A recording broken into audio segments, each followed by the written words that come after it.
ہم نے یقیناً اس مملکت خدا داد پاکستان کے وہ دن دیکھے ہیں کہ جب محلے میں رہنے والے کسی سرکاری ملازم کے گھر میں پیسے کی ریل پیل ہونے لگتی، اس کے اخراجات بڑھ جاتے، پرانا فرنیچر بدل دیا جاتا اور آخر کار گھر گرا کر نیا عالی شان مکان کھڑا کر دیا جاتا تو پورا محلہ اسے حیرت نہیں بلکہ نفرت کی نگاہ سے دیکھنے لگتا۔ بچے اگر ماؤں سے سوال کرتے کہ ہمیں بھی اس گھر والے بچوں جیسے کھلونے لے کر دیں تو وہ انہیں ڈانٹ کر چپ کروا دیتی اور کہتی وہ تو حرام کا پیسہ ہے، میں اپنے لاڈلوں کو حرام تو نہیں کھلا سکتی۔ شہر بھر میں ایسے لوگ بطور راشی مشہور تھے، کوئی ان کا بائیکاٹ تو نہیں کرتا تھا کہ کل کو انہی سے 100 طرح کے کام پڑنے تھے، مگر اس بارے میں منفی گفتگو پورے شہر میں زبان زد عام ہوتی تھی۔ ایسے بددیانت سرکاری ملازمین کو بھی اس بات کا عموماً احساس ہوتا تھا اور وہ باتوں باتوں میں خود کو تسلی دیتے ہوئے اس بات کا اعتراف بھی کر لیتے اور کہتے کہ فی زمانہ گزارا نہیں ہوتا،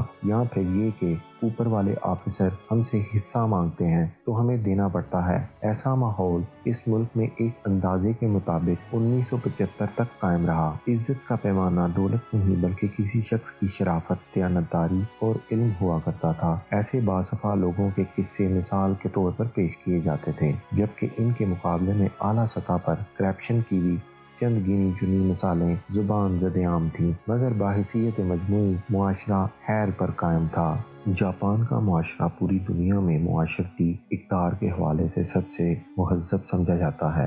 جھوٹ اس معاشرے میں نام کو نہیں۔ اگر کوئی شخص جھوٹ بولتے ہوئے پکڑا جائے تو معاشرتی سزا یہ ہے کہ وہ اپنی ایک انگلی کاٹ دے۔ میں نے ایک شخص کو دیکھا جو اپنی انگلی پر برف لپیٹ کر اسے سن کر رہا تھا اور لوگ اسے تانا دے رہے تھے کہ مرد بنو، جھوٹ بولا ہے تو سزا بھی بھگتو۔ بے ایمانی اور دھوکے کی سزا تو اس قدر سخت ہے کہ ایسا شخص خود کو اپنے ہاتھ سے پیٹ میں خنجر مار کر خودکشی کرے گا۔ ایسے مناظر طویل وقفے کے بعد جاپان میں کبھی کبھار نظر آتے ہیں کیونکہ معاشرہ صالح ہے۔ ایسا کیوں کر ممکن ہوا؟ اس کا جواب ان کے ایک تاریخی فیصلے میں پوشیدہ ہے۔ جاپان نے 1639 سے 1853 تک 214 سال اپنے معاشرے کو بیرونی دنیا سے علیحدہ کیے رکھا، مکمل طور پر کاٹ دیا۔ اسے جاپانی معاشرے میں شوکوکو کہتے ہیں۔ جاپان کے اس 214 سال کے عرصے پر مغرب میں بہت کچھ لکھا گیا۔ یورپ کے مصنفین اسے خودداری تنہائی کہتے ہیں۔ اس 214 سال کے عرصے میں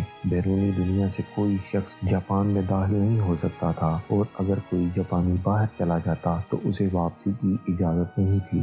اس عالم تنہائی میں جاپان کو اپنے اندر موجود لاتعداد خوبیوں اور اچھائیوں کو معاشرتی طور پر محفوظ کرنے کا موقع مل گیا جو آج مغربی دنیا میں ناپید ہو چکی ہیں۔ جاپان والا یہ کلیہ ہر معاشرے کے لیے کارآمد ہے۔ پاکستانی معاشرہ بھی نیکی، دیانت اور انسانی ہمدردی جیسی اقدار پر قائم تھا، لیکن ذوالفقار علی بھٹو کی حکومت کے دوران ہمارے پڑوس کی عرب دنیا میں تیل کی وجہ سے بے پناہ ترقیاتی کام شروع ہو گیا۔ پاسپورٹ پر پابندی ختم ہوئی، دبئی چلو کا نعرہ بلند ہوا اور دیکھتے ہی دیکھتے کچے مکان بلند و بالا عمارتوں میں تبدیل ہونے لگے اور صرف چند برسوں کے عرصے میں عزت، توقیر اور احترام کے معیار ہی بدل گئے۔ اس سے پہلے یہ تبدیلی میرپور میں دیکھنے کو ملی تھی۔ مرد یورپ کو روانہ ہوئے اور اپنے پیچھے پورا معاشرہ بے نیل و مرام چھوڑ گئے۔ بیرون ملک کمانے والے تو رزق حلال کماتے تھے، لیکن وہ پاکستانی معاشرے سے اس قدر زیادہ ہوتا تھا کہ یہاں کا ایمانداری سے محنت کرنے والا شخص زندگی بھر کی تگودو کے بعد بھی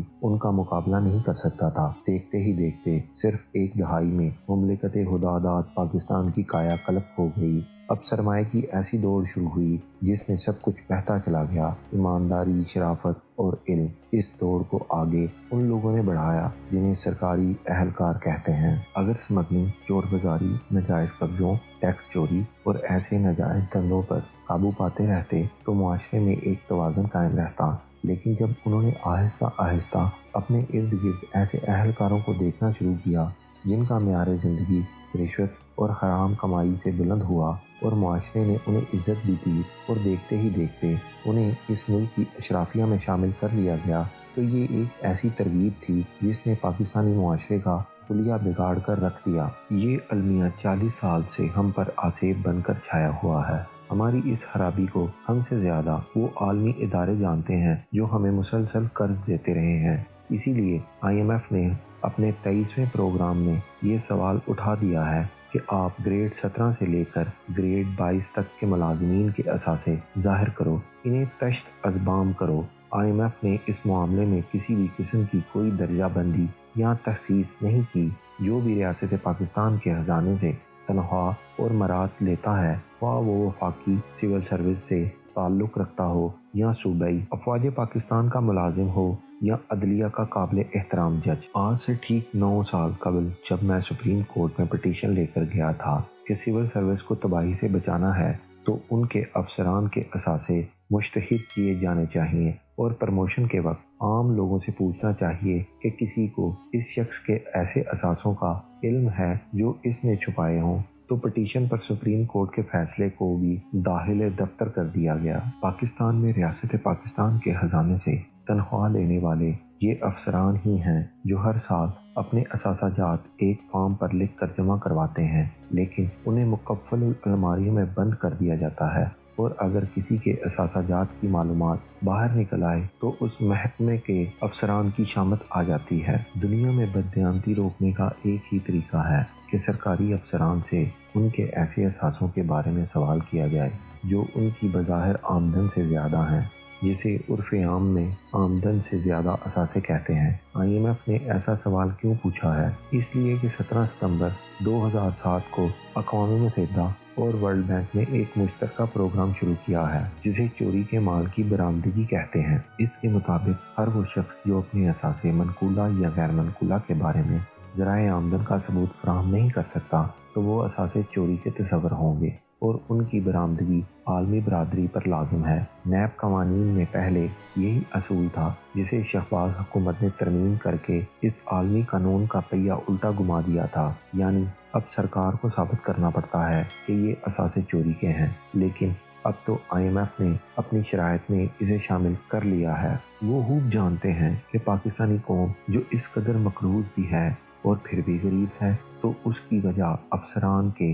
ان اثاثہ جات میں چھپی ہوئی ہے۔ وہ ان سرکاری افسران کو گزشتہ 40 سال سے جانتے ہیں اور انہیں معلوم ہے کہ انہوں نے یہ اثاثے کیسے بنائے ہیں۔